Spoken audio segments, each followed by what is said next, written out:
Ever fancied getting yourself a Mazda SUV but somehow just couldn't find the right one for you? You know, the CX-30 is nice, it's small, but you know, a little bit too small. The CX-5's nice, but a little bit too big. You wanted something just in that Goldilocks zone in the middle between a 3 and a 5. Well, Mazda has given you exactly what you asked for in the CX-30, because this sits right between the CX-3 and the CX-5. So let's light it up, take it for a drive and see what we think.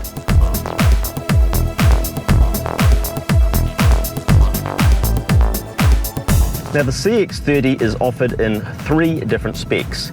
We're driving the very, very basic one, although to be fair, you wouldn't know it when you're inside it because this is properly nice inside here. So this is the CX-30 and it's the GSX, so entry level, and it costs $41,490. Now, as it's the base model, it comes with the base engine, which is a 2-litre 4-cylinder and 6-speed automatic, and it's front-wheel drive only. Further up the food chain, you get the GTX and the Limited, which are both powered by the 2.5-litre engine with the same 6-speed automatic, and those two vehicles are all-wheel drive, or active all-wheel drive, which is Mazda's part-time all-wheel drive system.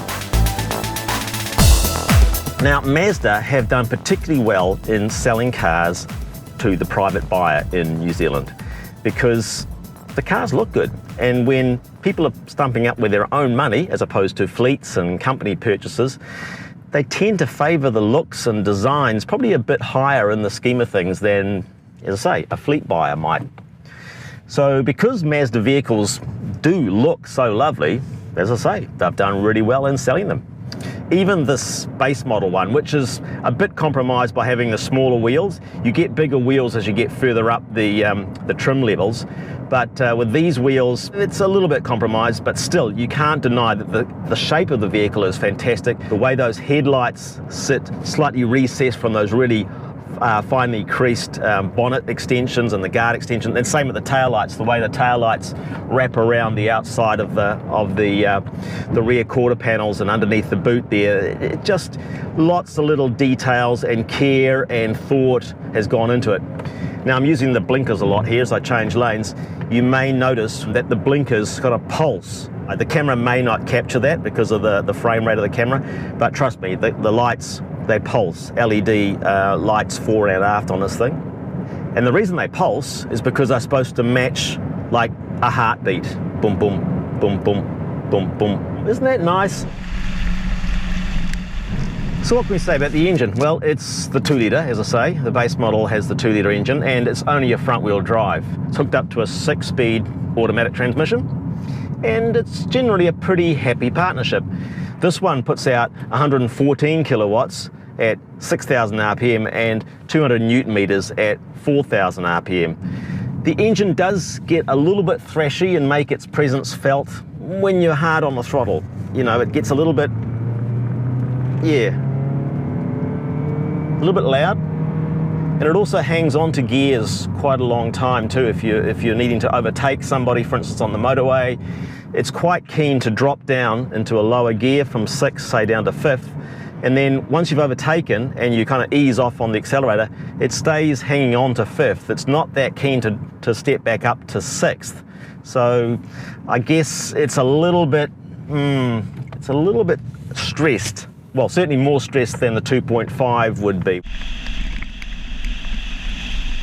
A big part of Mazda's efforts in production of the CX-30 was to attack noise, vibration and harshness, NVH, because that's the kind of the road roar and just the general noisy ambience of a vehicle and roughness to the journeying along a road that tires passengers and drivers out. So they really wanted to knock that on the head with this car. So what they've done is they've looked at, for instance, the way the production processes work. You know, robots that build the cars and they need to hang on to certain panels to put them all together while they get welded. They need to have access to some of the panels with big holes cut in them so their arms can get through and hold the panels in the right places. And those big holes, if you leave them behind, are a great way of bringing sound into the cabin, which Mazda don't want with this. So they've gone out of their way to plug a lot of those holes with padding and sound dampening materials so that the noise doesn't build up and contribute to an overall tiring ambience inside.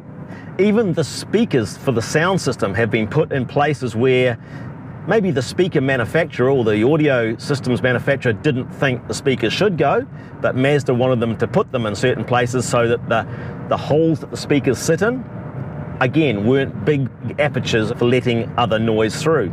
So it's pretty ballsy, isn't it, when you think that Mazda told Bose where to shove their speakers. Yeah, there is still tire roar, you can't deny it, but all I can assume is that it's a lot better now than it would have been if Mazda hadn't gone out of their way to plug all those holes and tell the speaker people where to put their speakers.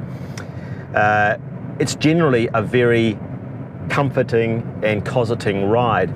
I think the fact that there's no squeaks, rattles, you know, all the fit and finish is just really superb. That all really helps deliver a premium feel to riding around in a CX-30. And dynamically, it's pretty good. It weighs 1,440 odd kgs. It's not particularly heavy, but it's sitting a bit higher than a hatchback would be, of course, so it does take a bit of effort to make sure that it handles well. Bridgestones on this car, but they're a particular Bridgestone designed just for this car. They've got a softer sidewall and a more rigid tread, and the idea is that the soft sidewall acts as kind of part of the suspension system. So I guess you're thinking of running a car like, you know, with partially deflated tires, and all that is in aid of, again, noise, vibration and harshness, predominantly the harshness, because Mazda realized that when you go over a bump on the road, the tyre, if it's got a stiff sidewall, hands the impact of that bump on to the suspension, which in turn hands it on to the car and the occupants within it. So they reasoned that, well, if we let the tyre take up a little bit of that initial bump, then that'll soften the loading on the suspension, and then the loading on the body shell and the passengers inside will also enjoy a bit more of a smooth ride. So they had to build the tyre specifically to deliver that soft sidewall cushioning effect, but without compromising the dynamic performance of the vehicle, in that it can still go around corners faithfully and not roll over on its sidewalls. Going to give the vehicle to Steve to have a bit of a test drive, because he does a lot of mileage on the open road each year, and he's also had a Mazda CX-30 in his dim dark motoring past. So I'm kind of interested on his take in terms of how the CX-30 delivers dynamically, and what he thinks of the space and design of the thing. I might just take it out of here for a little bit and then come back. I'll only be a couple of minutes. Okay. The reason I like the Mazda product is the attention to detail. They really do think things through from a driver's perspective, and you know, that's really evident in the interior here. Everything's got a nice premium feel, and I know premium is a word that we kind of overuse a little bit when we talk about cars and products, but it absolutely is true about this. So let's see how she goes. Yeah, I mean, performance isn't blistering, but then this is only the 2-litre model. Yeah, I'd tend to opt for the 2.5 for the type of driving I'm doing, which is mostly open road. I want to have that confidence to overtake when I need to. But what I do know about Mazdas and what I've liked about them in the past is their handling characteristics. And this doesn't disappoint. It's got a real sure-footedness to it, and I'm going through quite a windy road here, and the suspension is just very compliant, and maybe that comes down to these larger tyres as well. But you really can just point it where you want it to go and have the confidence that it will have grip and the precision in the steering to really have quite a lot of fun in this car. I used to own a CX-3 back in the day, and yeah, fantastic car. I really liked that car. If I had one complaint about it, and the real reason I had to sell it, unfortunately, was it was just too small for my family. I like the CX-30 in that it has all of those performance and styling characteristics that made the CX-3 so attractive to me. but it brings practicality and a real grown-up feel about it. I could be quite comfortable in owning one of these and driving it on the long distances that I need to do every day. I better go rescue Blue now because he's probably feeling a bit vulnerable on the side of the road without a face mask.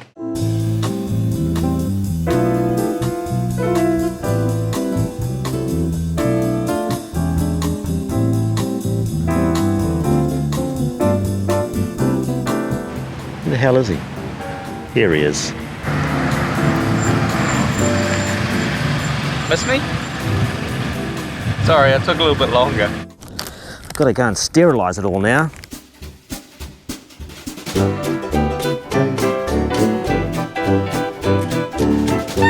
Right, it's about as safe as we're ever going to get, I think, with Steve.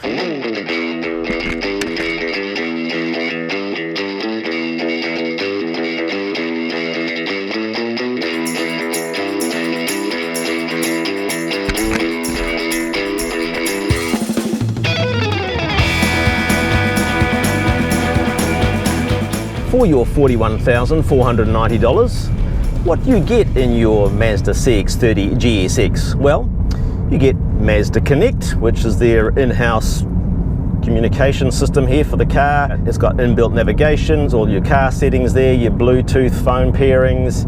It's got Apple CarPlay and Android Auto, and the navigation down here through their rotary dial, which is nicely knurled for your tactile pleasure. It's got a head-up display, which is nice and bright, and that displays the posted speed limits as well.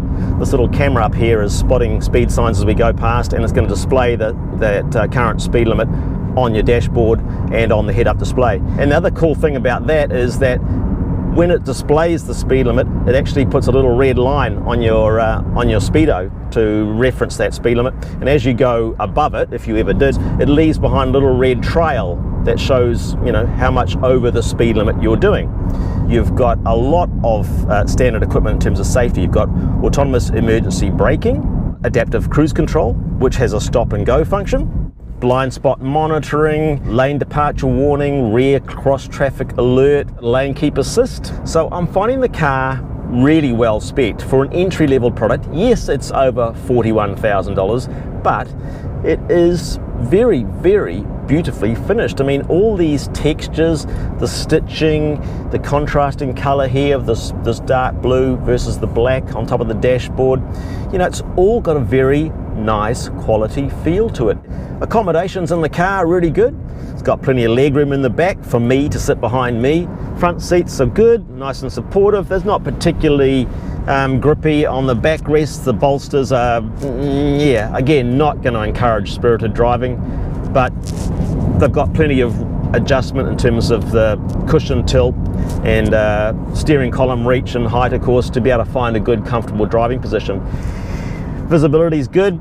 A-pillars aren't too thick or too obstructive. Yeah, I've got good visibility out all areas of the vehicle. Even the rear three-quarter is pretty good for visibility.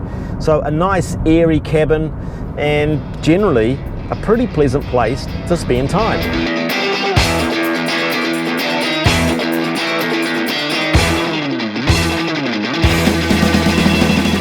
As in all things in life, there's some disappointments with the CX-30, but they're only really little niggly things as far as I'm concerned. One of them, for instance, is the fact that the radio dies when you turn the ignition off. When you shut the engine down, you know, the radio stops. It doesn't go to an accessory position. Bit of a pain, could easily be rectified. Most manufacturers do it so that when you turn the engine off, the radio stays on until you open the driver's door or lock the car or what have you. Another thing is that the auto hold button on the handbrake down here doesn't have a memory. So I like to have auto hold on because it means I can pull up at a stop, take my foot off the brake pedal, and the vehicle will just stay there until I'm ready to go again with pushing on the throttle pedal. But every time you get out of the car and start it up again, it's forgotten that that's what I like. So I have to reset that every single time. Again, tiny little thing, but an absolute pain in the ass. And another little pain in the ass that I find with it is that the radio volume, if you mute the volume because, you know, you just want to talk on camera or just have some quiet time to reflect on life and listen to the beautiful NVH achievements of Mazda's engineering department, you mute the radio, and then next time you jump in the car, you turn the ignition back on, bang, the radio comes back to life again at what the unmuted volume level might have been. It's just, again, why doesn't it have a memory that stores that? So when you jump in, you know, you can certainly unmute it whenever you want, but why does it always forget that's how you left the car? It's just illogical. I mean, it wouldn't stop me buying the vehicle, but it would certainly irritate me every time I jumped in to this vehicle, not having remembered to, you know, turn the volume right down to 0 instead of muting it, because if you do that, it starts back at 0 again. Yeah, as I say, little niggling things.